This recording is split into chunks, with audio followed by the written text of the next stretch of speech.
जय श्री राम। 10वीं क्लास के विद्यार्थियों, कैसे हैं आप लोग? उम्मीद करता हूं स्वस्थ, एकदम व्यवस्थित, शानदार आप होंगे। बढ़िया आपका दिन चल रहा होगा और आपने अपना टारगेट बना रखा होगा। आपको ध्यान है अपने टारगेट का भी कि मुझे कहां तक जाना है। इस दफा भले ही कुछ भी हो जाए, मम्मी पापा को प्राउड फील करवाना है, अपने पूरी फैमिली को प्राउड फील करवाना है। और उसी क्रम में वहां तक पहुंचने की आपकी इस उपलब्धि के लिए छोटे छोटे टुकड़ों में मैं आपके लिए क्लास लेके आ रहा हूं। और नियमित रूप से आप लोग इस क्लास को अटेंड भी कर रहे होंगे और समझ भी रहे होंगे जो जो चीज़ें मेरे द्वारा आपको समझाई जा रही हैं। और ऐसा भी मुझे विश्वास है कि कहीं भी आपको कोई डाउट होगा नहीं। हर समय आपकी वार्षिक एग्जाम तक आपके साथ बना रहूंगा, हर छोटी छोटी बातें आपको बताऊंगा। आज हम जो थोड़ा थोड़ा सीख रहे हैं उनको समय में भी हम पढ़ेंगे। पहले भी मैं इसके बारे में बता चुका हूं कि 30 तारीख को अपना लाइव सेशन रहना है। टाइम क्या रहेगा वो मैं आप लोगों को बता दूंगा समय रहते। और उस लाइव सेशन में जितना पढ़ा उस सभी का रिवीजन करना है। और खासकर 10वीं क्लास के लिए इस बार एक नया टॉपिक लगा है, क्लोज। हालांकि पहले के वीडियो में हम 12 क्लासें टेंस की देख चुके हैं और टेंस को हमने 12 क्लासों में लगभग कवर कर लिया कि टेंस वाले क्वेश्चन, करेक्ट फॉर्म वाले क्वेश्चन हमसे किस तरह से पूछे जाएंगे और कैसे हमें करना है। उनकी एक आध स्पेसिफिक क्लास मुझे डालनी थी, स्पेसिफिक रूल को लेकर। आप पहले उस पर कमांड करिए, वो भी बीच में आपके लिए डाल दी जाएगी, या उसको लेकर अपने लिए एक लाइव सेशन रख लेंगे जिसमें वो चीजें इनके अलावा जो भी है, टाइम वर्ड के अलावा जो रहनी है वो वहां कंप्लीट करवा दी जाएगी। हमने 12 क्लास के बाद 13वीं क्लास अटेंड की थी। उसमें हमने सीखा था जो आपके क्लोज जो टॉपिक लगा है उसकी बेसिक जानकारियां ली थी। तो 13 नंबर क्लास में अपने इसकी बेसिक जानकारियां थी, वो क्लास भी आपको लेनी जरूरी है। जरूरी इसलिए बन जाती है कि उसके बारे में अगर बेसिक जानकारी हमारे पास हो तो बाद में फिर समस्या नहीं आती। 14 नंबर की क्लास जो थी, 14 नंबर की क्लास, वो उसमें हमने सीखा था कि कैसे नाउन क्लोज का प्रयोग करते हुए हमें कॉम्प्लेक्स सेंटेंस बनाना है। और नाउन क्लोज की शुरुआत की है हमने 14 नंबर की क्लास में। वहां केवल हमने सीखा कि दैट कंजक्शन का प्रयोग करते हुए नाउन क्लोज में कॉम्प्लेक्स सेंटेंस बनाना सीख रहे थे, दैट कंजक्शन का। तो वो पूरी क्लास 14 नंबर की अपनी नाउन क्लोज में दैट कंजक्शन को लेकर रही। आज फिर मैं आपको 15वीं क्लास उपलब्ध करवा रहा हूं। नाउन क्लोज को ही फिर आगे बढ़ाते हैं और उसमें हम सीखेंगे इफ वेदर का प्रयोग करते हुए या फिर व्हाट कंजक्शन का प्रयोग करते हुए कॉम्प्लेक्स सेंटेंस बनाना। नाउन क्लोज, देखो क्लास 10 क्लोज वाला टॉपिक, कॉम्प्लेक्स सेंटेंस पूछा जाएगा। नाउन क्लोज की बात कर रहे थे, दैट को लेकर अपने क्लास, इससे पहले वाली क्लास दैट को लेकर थी। ये 15 नंबर की क्लास है। 15 नंबर की क्लास जो है उसमें अपने नाउन क्लोज को ही आगे बढ़ा रहे हैं, जिसमें कहीं इफ वेदर कंजक्शन का प्रयोग करेंगे तो कहीं व्हाट कंजक्शन का प्रयोग करेंगे। इसके अलावा नाउन क्लोज को लेकर हमारी एक और क्लास रहेगी, उसमें हम WH वर्ड सीखेंगे। आज हम दो कवर करने वाले हैं, इफ वेदर और व्हाट का प्रयोग। इफ वेदर का प्रयोग क्यों करना है सेंटेंस में, हमें ऐसा क्या मिलेगा, क्या इसकी पहचान रहेगी, ये बातें मैंने यहां लिखी है, ध्यान देना। अगर किसी सेंटेंस की शुरुआत हेल्पिंग वर्ब से हो रही है, एक सेंटेंस दो मिलने हैं, एक आपको हेल्पिंग वर्ब से शुरू होकर मिल रहा है, दूसरा सेंटेंस असरेटिव मिल रहा है। असरेटिव का मतलब जिसकी शुरुआत सब्जेक्ट से हो। अगर दो सेंटेंस इस तरह के दिए हुए हैं, अब इस तरह के दो सेंटेंस दिए हुए होंगे तो फिर आपको उस सेंटेंस में इफ या वेदर का प्रयोग करना है। और एक और सिचुएशन बनती है इफ और वेदर की, वो ये है कि अगर एक सेंटेंस, दोनों सेंटेंस आपके पास असरेटिव हैं लेकिन एक सेंटेंस में मे भी दिया हुआ है तो भी वहां इफ और वेदर का प्रयोग करना है। पर ध्यान रहे, जहां मे भी जिस सेंटेंस में दिया हुआ है उस सेंटेंस में मे भी से इससे पहले आने वाले सब्जेक्ट के अनुसार इस एम आर में से हमें हेल्पिंग वर्ब का प्रयोग भी करना पड़ेगा। कोई बात नहीं, ये बातें यहाँ बताई, लेकिन आपको समझ ना आई, कोई टेंशन नहीं, तनाव बिल्कुल भी नहीं लेना। जो मैंने बातें लिखी हैं आप रजिस्टर में इसको स्क्रीनशॉट लेकर इसको नोट कर लें। अपने इन्हीं को एग्जाम्पल में जब उतारेंगे तो मैं गारंटी लेता हूं कि ये चीजें आपके समझ आ जाएगी। क्योंकि किसी भी टॉपिक को, चाहे वो ग्रामर का हो, अन्य हो, अगर उसकी थ्योरी के बारे में लिखने जब जाते हैं तो हो सकता है कि कहीं ना कहीं प्रॉपर रूप से समझ ना आए। वैसे भी आपके लिए नया टॉपिक है, पहली बार आप लोग पढ़ रहे हैं, तो थोड़ा ना थोड़ा कहीं ना कहीं इन बातों को लेकर आपके मन में डाउट होगा। लेकिन जैसे ही हम इनको अप्लाई करेंगे क्वेश्चन के अंदर तो फिर वो डाउट भी आपका दूर हो जाएगा, इतना मुझे विश्वास है। आइए एग्जाम्पल देखते हैं। पहला एग्जाम्पल लिखा है, will he come, I do not no. देखिए इसकी शुरुआत किससे हो रही है? सर इसकी शुरुआत तो हेल्पिंग वर्ब से हो रही है। बस इतना सा पहचान गए ना, क्वेश्चन मार्क लगा है क्योंकि हेल्पिंग से शुरू है, तो ये पहला सेंटेंस अपना यहां तक है। दूसरा है आई डू नॉट नो, ये दूसरा असरेटिव सेंटेंस है पूरा। फर्स्ट सेंटेंस कैसा था? हेल्पिंग वर्ब से शुरू हो रहा था। दूसरा कैसा है? असरेटिव है। अब इस सिचुएशन का जब भी सेंटेंस हो तो आप इफ और वेदर का ही प्रयोग करेंगे। नाउन क्लोज का ही प्रयोग क्यों कर रहे हैं हम? हमारे मन में यह कैसे आएगा कि नाउन क्लोज का ही प्रयोग करना है? आई डू नॉट नो, मैं नहीं जानता। और अगर ये आप नहीं जानते और इस बात का जवाब अगर आपको क्या से मिलने वाला है तो फिर हमें नाउन क्लोज का प्रयोग करना पड़ेगा। आई डू नॉट नो, मैं नहीं जानता। क्या नहीं जानते? आप ये क्वेश्चन करेंगे तो फिर इसका मतलब ये सबऑर्डिनेट क्लोज है, ये मेन क्लोज है। मैं वापिस उस जमेले में आप लोगों को नहीं जानने वाला, मैं सीधा सा फंडा आपको बताने वाला हूं कि आपको आंसर कहां से कैसे लिखना है, बिल्कुल शॉर्ट और स्वीट सा बताने वाला हूं। हाँ, एक बात और बता दूं, ये टॉपिक 12वीं क्लास में भी लगता है सिंथेसिस के नाम से, उसमें पढ़ते हैं। क्लोज भी उसमें लगता है, लेकिन उसमें हम कहीं ना कहीं कॉम्प्लेक्स सेंटेंस पढ़ते हैं, उसमें सिंथेसिस बनाना पड़ते हैं और उसमें नाउन क्लोज पढ़ा जाता है। तो आई डू नॉट नो ये वाला सेंटेंस आप पहले लिख देंगे जो असरेटिव है, और हमने लिख भी दिया, ये देखो, आई डू नॉट नो। ये काम आप लोग कर लेंगे? बिल्कुल जी सर, कर लेंगे। अब आपको क्या करना है? इफ या वेदर का प्रयोग करना है। सर एक समस्या है, इफ का प्रयोग करें या वेदर का? आपने जरूर नरेशन में पढ़ा होगा, इफ और वेदर के बारे में आपने नरेशन में खूब पढ़ा है कि जहां चॉइस हो वहां वेदर का प्रयोग करना है, नहीं तो अपने इफ का प्रयोग करना है। क्यों करते थे इफ और वेदर कंजक्शन का प्रयोग? दूसरा सेंटेंस जब हेल्पिंग वर्ब से शुरू हो रहा था वहां इफ और वेदर कंजक्शन हम लगा रहे थे, बस वही कंजक्शन है, वैसे ही करना है।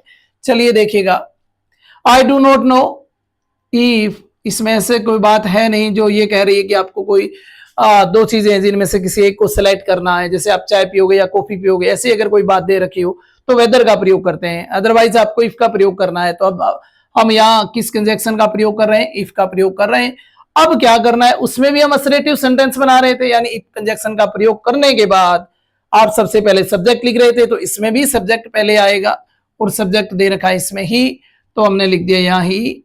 उसके बाद विल आ जाएगा और विल के बाद मेन वर्ब बच गई कम, और जैसे ही आपने ये सेंटेंस बना दिया तो आपने कॉम्प्लेक्स सेंटेंस बना दिया। नाउन क्लोज में इफ कंजक्शन का प्रयोग करते हुए आपका कॉम्प्लेक्स सेंटेंस तैयार है। क्या किया? दोबारा देख लें। जिस सेंटेंस की शुरुआत हेल्पिंग वर्ब से हो रही थी उसको हमने रोका, और जो असरेटिव था उसको हमने पहले लिख दिया। उसके बाद हमने इफ कंजक्शन का प्रयोग किया, और उसके बाद जो हेल्पिंग वर्ब वाला सेंटेंस था उसको असरेटिव में बदल दिया। मेरे कहने का मतलब सब्जेक्ट को हमने पहले लिख दिया और हेल्पिंग वर्ब को हमने बाद में लिख दिया। एक और एग्जांपल देख लें आप। She may be innocent, I do not know. मैंने कहा था कि या तो एक सेंटेंस आपको ऐसा मिलेगा जिसकी शुरुआत हेल्पिंग वर्ब से हो रही होगी, या फिर एक सेंटेंस आपको ऐसा मिलेगा जिसमें कहीं ना कहीं मे भी दिया होगा एक में। तो हमें ये मिला, इसमें मे भी दिया था। दूसरा आई डू नॉट नो, मैं नहीं जानता। आप क्या नहीं जानते? तो ये आपका सबऑर्डिनेट क्लोज है, इसको आप पहले लिख दो, आई डू नॉट नो। और जैसे इसको लिखा, लिखने के बाद अगर ध्यान देना मे भी आए, भले इस शुरू के अंदर आपको हेल्पिंग वर्ब मिले, उस सेंटेंस में आपको इफ या वेदर का प्रयोग करना है। इसमें भी हमारे पास ऐसा कुछ है नहीं कि जिस दो ऑप्शन में से हमें किसी एक को सिलेक्ट करना है। अगर ऐसा होता तो हम वेदर का प्रयोग करते, ऐसा नहीं है तो हम इफ ही लगाएंगे, और ये हमने इफ का प्रयोग कर दिया। अब सबसे पहले सब्जेक्ट आ जाएगा, सी आ जाएगा। एक बात मैंने यहां लिखी है, मे बी इस एम आर में बदलना है। अब देखो सब्जेक्ट अगर सिंगुलर है तो इस लगाना, सब्जेक्ट के रूप में आई है तो एम लगाना, और प्लूरल है तो आर लगाना। यहां सब्जेक्ट के रूप में हमें क्या मिला है, सब्जेक्ट के रूप में हमें सी मिला है, और मे भी को इज एम आर में से बदलेंगे तो सी के साथ आएगा इज और इनोसेंट। ये बन गया अपना कॉम्प्लेक्स सेंटेंस बन गया। क्यों आसान है, आ रहा है समझ में। फिर भी अगर आपको कहीं डाउट हो, समझ ना आए, तो मैं बार बार आपको ये कहता हूं कि आप एक कमेंट करिए। आपकी एक कमेंट के लिए, कमेंट के साथ मैं जहां आपको डाउट रहेगा वैसे कई सारे एग्जाम्पल आपके सामने रख दूंगा, ताकि आपका वो डाउट भी दूर हो जाए। आगे देखिएगा, you may be wrong I can't say. May be आया ना, यहां मे बी आया तो समझ आया कि नाउन क्लोज में हमें इस सेंटेंस को इफ या वेदर का प्रयोग करते हुए, इफ वेदर कंजक्शन का प्रयोग करते हुए बनाना है। तो फिर क्या करोगे, इस पार्ट को पहले लिखेंगे, यानी सेकंड जो सेंटेंस है इसको पहले लिखेंगे, आई कांट से, और फिर इफ वेदर में से हमने इफ का प्रयोग किया। अब यू हमें सब्जेक्ट के रूप में मिला था, उसको पहले लिख दिया। मे बी की जगह तो हमें इज एम आर लगाना है, तो यू के साथ इज एम आर में से आर आ जाएगा, और उधर था रॉन्ग तो हमने लिख दिया रॉन्ग। उम्मीद करता हूं ये भी आप लोगों को समझ में आ गया होगा। इफ वेदर नाउन क्लोज में दैट, इफ और व्हाट, इन तीन का ही ध्यान रखना है। इसको ध्यान रखने की आवश्यकता है नहीं, और क्यों नहीं है वो मैं बताऊंगा जब अपने इसको पढ़ने जाएंगे अगले वीडियो में। अब इफ को हमने समझ लिया, व्हाट कंजक्शन का प्रयोग कब करना है, किस सिचुएशन में हमने व्हाट का प्रयोग करना है। जब आप नाउन क्लोज का प्रयोग करते हुए, नाउन का प्रयोग करते हुए क्लोज वाले सेंटेंस को आप जब हल कर रहे हैं। देखते हैं, व्हाट वाले में मैंने यहां लिखा है कि व्हाट का जब भी आपको प्रयोग करना है तो सेंटेंस में आपको कहीं ना कहीं एक सेंटेंस में समथिंग दिया होगा, एक सेंटेंस में आपको to it, on it, in it मिलेगा। और अगर ऐसा दो सेंटेंस, एक में समथिंग दे रखा है, एक में to it, on it, in it, तो ज्यादा सोचने की आवश्यकता है नहीं। समझ जाना कि इसमें व्हाट कंजक्शन का प्रयोग करते हुए हमें ये सेंटेंस बनाना है। देखो ध्यान दो, मिस्टर राम सेड समथिंग मिल गया। क्या मिला, समथिंग मिल गया सर एक सेंटेंस में।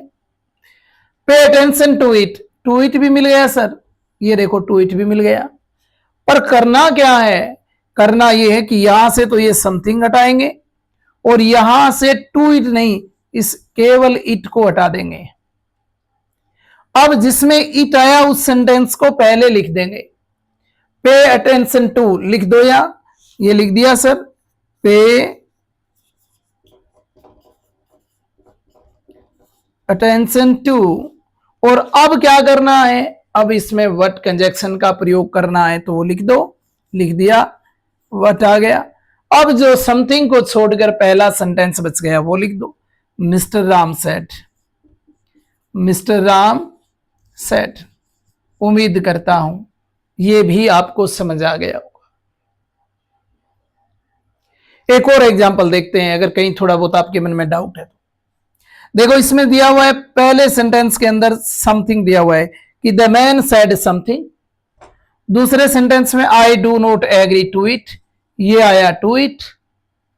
और अगर एक में समथिंग दिया हो, एक में टू इट दिया हो, ओन इट दिया हो, इन इट दिया हो, तो हमें क्या करना है, उस इट को हटाकर उस सेंटेंस को पहले लिख देना है और व्हाट कंजक्शन का प्रयोग करना है। बाकी जो समथिंग को छोड़कर पहले वाला सेंटेंस है वो लिख देना है। लिखो मेरे साथ साथ, I do not agree to. अब क्या करोगे, अब सर हमें अपनी तरफ से सिर्फ व्हाट लगाना है, ये लिख दिया हमने। और पहला सेंटेंस वो लिख देना है समथिंग को छोड़ के, तो the man said, the man said. और ये आपने नाउन क्लोज में इफ, वेदर और व्हाट कंजक्शन का प्रयोग करते हुए कॉम्प्लेक्स सेंटेंस बना दिया। कौन सी क्लास है अपनी? ये 15 नंबर क्लास है। क्लोज की कौन सी क्लास है? क्लोज की तीसरी क्लास है। क्लोज को लेकर मैंने ये तीसरी क्लास डाली, इससे पहले 2 क्लासें मैं डाल चुका हूं। एक बार पुनः कहूंगा, आप इस वीडियो में नए हैं तो पहले वाली 2 क्लासें आप देखिए और देखने के बाद यहाँ आइए। ये एक बार पुनः आपको पूरा विश्वास के साथ कह रहा हूं, कोई भी ग्रामर का या फिर ऐसा कुछ लेसन की बात कर लेंगे, थ्योरी की बात कर लेंगे, ऐसा कुछ छोड़ने वाला नहीं हूं 10वीं क्लास में जिसको लेकर आपको डाउट हो या फिर जो चीजें आपको समझ ना आए या जो मैं आपको करवाऊं ना। बस आप बने रहिए श्री राम इंग्लिश क्लासेस के साथ। मैं हमेशा आपकी सेवा में हाजिर हूं। जय श्री राम।